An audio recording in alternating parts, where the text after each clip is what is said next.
Welcome you all. Today we're going to start one small question. What is the similarity between exam and student? Exam and student. If you get good marks, student happy, right? So today I'm going to tell you 10 example of valid contract. So valid contract, we know this is a very big topic, and all 10 elements having different clauses. So if you're looking for exam perspective where you want to write all those 10 elements along with example, I think in this video I'm going to share you all those small example which can fetch you good marks. Shall we start? Wonderful. So we'll start with our first contract element, valid contract element, which is offer and acceptance. So I'm not going to detail what is offer, what is acceptance. You all know this. So straightforward to the example. So this classic example is from Lalman Shukla and Gauri Datta, where offer clause says offer must be communicated. It means it should travel to the person whom he is going to perform. So Lalman Shukla was a servant and Gauri Datta was the owner. So what happened in this case? Gauri Datta lost child. This means he lost somewhere in the way. So she asked Lalman Shukla to go and find the child. Lalman Shukla went fast and started searching of the child. Meanwhile, Gauri Datta got conscious and made an announcement that whoever brings my child, I'll give certain amount, suppose 5 lakhs, to the concerned person. And while this, after this communication, Lalman Shukla found finally his lost child. So he was very happy. While coming, he got to know about there is an offer made from Gauri Datta which is stating that whoever brings a child will get money. So Lalman Shukla went there very happy, and Gauri Datta was also very happy to this child. But what happened later? As they saw, Lalman Shukla said, I want compensation of the amount, like whatever you said. Then Gauri Datta was said, why shall I pay you? You are my servant. This is your job. So this thing went to the court, and the court said offer must be communicated. It means Lalman Shukla should receive this communication from Gauri Datta, not as from anywhere. As well as Gauri Datta need to communicate this to Lalman Shukla. And the other part of offer which says acceptance. So acceptance must be also communicated. So first case where the court found there was a gap between communication gap, so offer must be communicated. So Lalman Shukla being not communicated, Gauri Datta didn't say anything to Lalman Shukla about this offer. So if you are coming out of that offer, so it doesn't mean that you will get the benefit. Now the second part of the offer and acceptance is where acceptance must be communicated. So the classic example is from Boregan and Metropolitan Railway, where Boregan was a supplier and the supplier of a coal to a railway metropolitan. So railway metropolitan asked for metro railway give some offer, and which that Boregan said like we want some modification in that.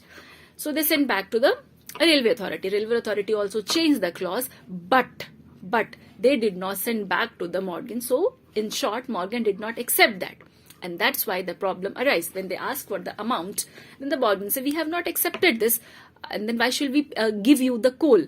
Then the railway said, no, we have in offer and agreement we had. But the court says, as acceptance must be communicated. So if railway had accepted, they need to communicate to the Boregan. How Boregan will know whether those clauses you have confirmed or not. So our first element clear. Now going to the second, that is free consent. Free consent means I am ready, you are ready, deal done. I am ready to sell my laptop to you. In that I want 5,000 rupees, you are giving me, all done. So what are the problem here?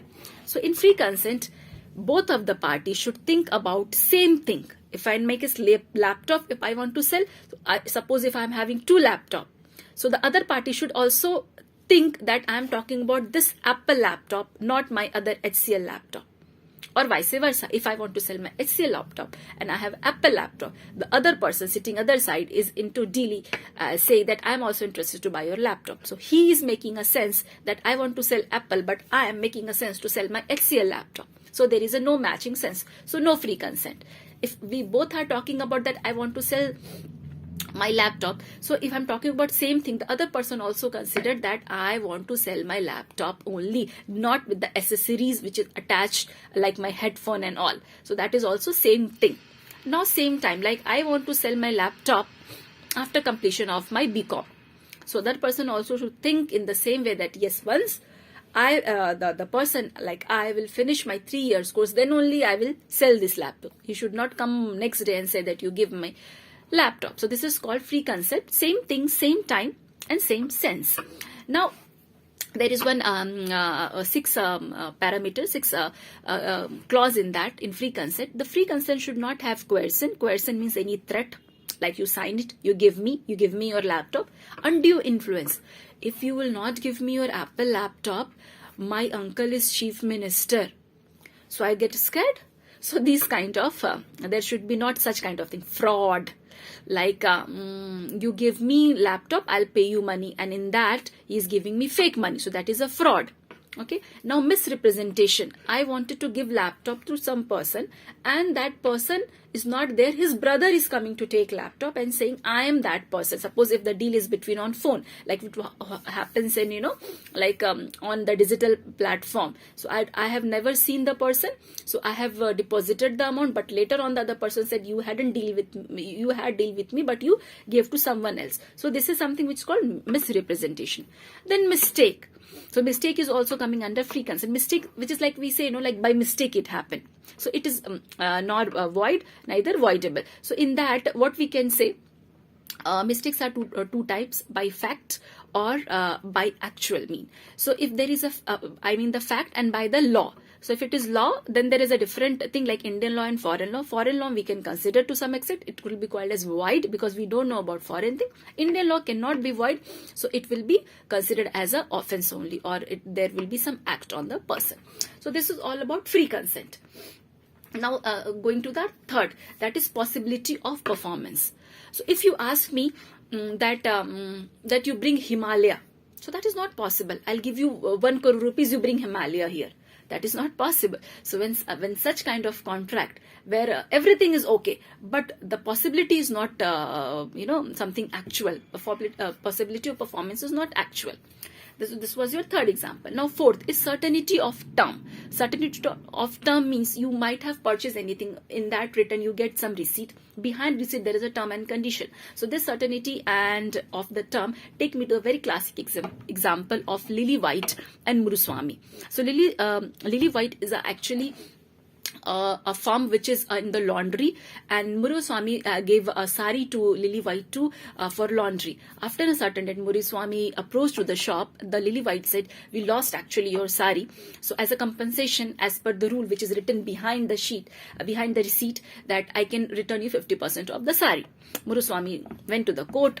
And the court says it is actually not right. The certainty of term is something else. What you are projecting is wrong. So it means like everybody is giving something new and they are taking the new thing, selling somewhere else and giving the money half. So he is on the benefit part. So that's why this one is the also classic example of certainty of term. Then fifth is agreement not declared void. Means whenever we are into agreement, that is not meant to be void. So agreement had to be to go for a longer purpose or the specific purpose, whatever purpose is designed. So any agreement, whenever you're coming into a contract, because before contract is an agreement. So agreement is not created in the sense of that is going to lapse or going to fall. Now coming to the sixth, which starts with all legal things. All legal things will come together, like legal relation.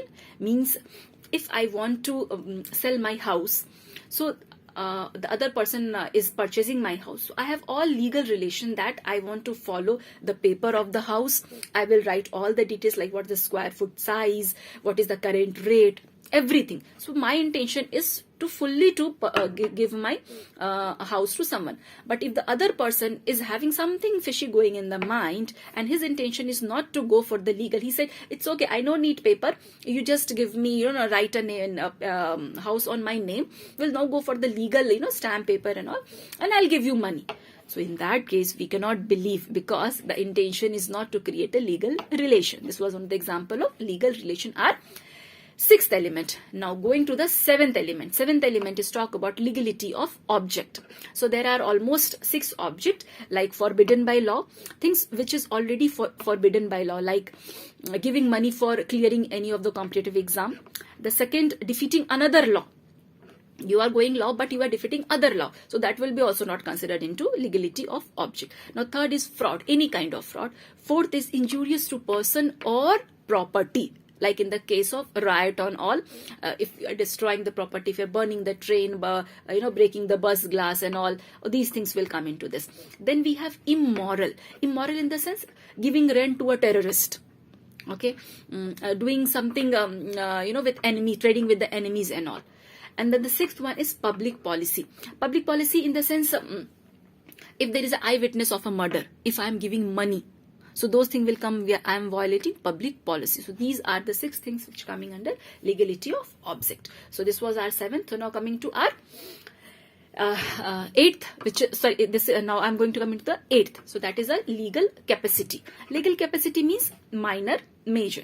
So if it is a capacity in the sense, the person should have sound mind, not mad. The person should have a age of 18, okay, and again intention to create law. So if we are making a contract with any minor, so it will be void. In any case, it will be void. But in certain case, it is voidable, because if a minor is giving some fraudly representation of his age, of the property, then definitely there could be some compensation to that. So that we will see in our next video, which is discharge of duty or breach of contract. So what are the remedies to breach of contract? So now then we have legal formalities. The last one is your legal formalities. So legal formalities talk about like any agreement should be in the written or oral. So there should be one formalities. So this is like normal example. If I want to sell my bike, so I'll go for a written where I will write the bike name on you. So there is a legal procedure actually. There are legal procedure. Though I committed on, to say that I'll sell my bike. But for saying this, I'm selling a bike, I don't need to go for a stamp paper. Right? So orally also it is confirmed, but there are legal formalities that you have to follow, that you have to transfer the paper with the other person. So those are the legal formalities. So it can be oral and written, both. So the 10 elements we talked about, student. First was your offer and acceptance. Then we had free consent. Then we have possibility of performance. Certainty of term. Agreement cannot be void. Agreement not declared void. That was your 5th. 6th was your legal relation. 7th was legality of object. 3rd was legal capacity, which we talk about manner and all. And the 9th we have legal formalities, oral and this thing. And the last one, very important, is legal consideration. So legal consideration talk about all the consideration. Like consideration is always there is something return. So the classic example is there. Chinnaya and Ramaya case, a classic example. So Chinnaya and Ramaya case will go to the background. The case starts with a mother who had a land, and her daughter Ramaya wanted that land. So her mom gave her land, but she said that you have to give annuity to my sister. Then Ramaya agreed to this. So there was a consideration between mother and daughter that I am giving you land, in return you are giving annuity to my sister. So whenever we are talking about consideration, there should be some return, some benefit. So consideration starts here. So when in this case, what happened later on, mother dies. Then Ramaya stopped giving annuity to her aunt, which was Chinnaya. So Chinnaya was a plaintiff in this case. So Chinnaya filed a case against defendant, that was Ramaya. So Ramaya said, I hadn't any deal with Chinnaya, so no consideration. But court says consideration, there is a rule of consideration where it says whether the consideration must move or may move. There is a 2 clause which say, first consideration say it must move with the promisee desire. The second clause says it may move with the desire of promisee or any other person. So here the other person was Chinnaya. So Chinnaya was the other person. So if her mother is not there, because it is with the consideration of mother, promisee is your mother, but if mother is not there, then also it should move with the desire of other person. So other person here is Chinnaya. So court dismiss. So Ramaya had to give annuity to Chinnaya. So this was all 10 classic examples of a valid contract. So I hope it is clear. Thank you all.